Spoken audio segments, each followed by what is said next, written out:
에어돔 건립 사업 연속 보도 오늘도 이어갑니다.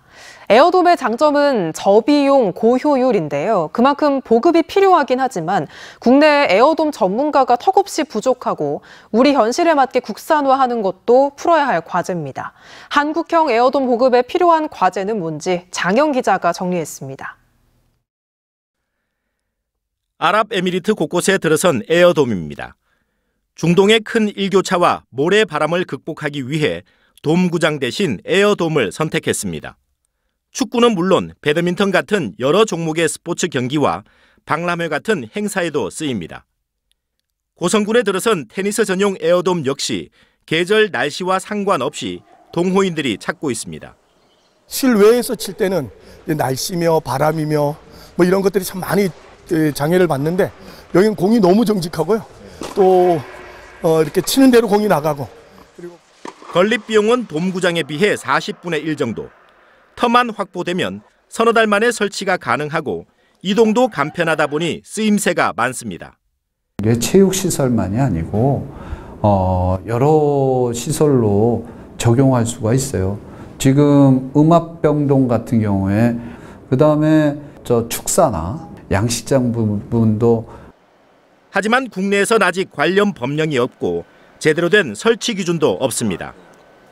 에어돔이 건축물인지 구조물인지조차 구분하지 못하고 있기 때문입니다. 법령 정비만큼 필요한 건 표준 설계도 같은 제조 기준 마련입니다.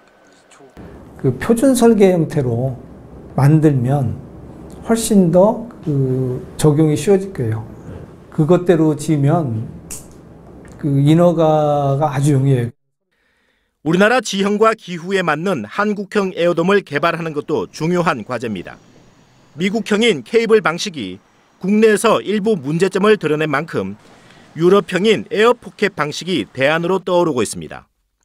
유럽 쪽은 케이블 방식을 안 하고 그냥 에어포켓 방식으로 해서 잘 쓰겠다는 걸 알고 있기 때문에 우리나라도 충분히 그게 가능할 거라고 생각합니다.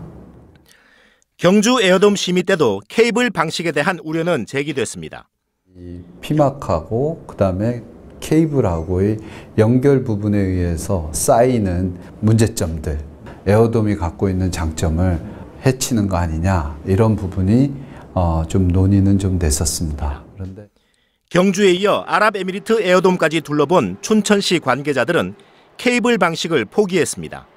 이 밖에도 엔지니어를 육성하고 에어돔 자재 생산과 소프트웨어 개발, 사후 관리 시스템을 국산화하려면 5년 정도 걸린다는 게 전문가들의 전망입니다. MBC 뉴스 장영입니다.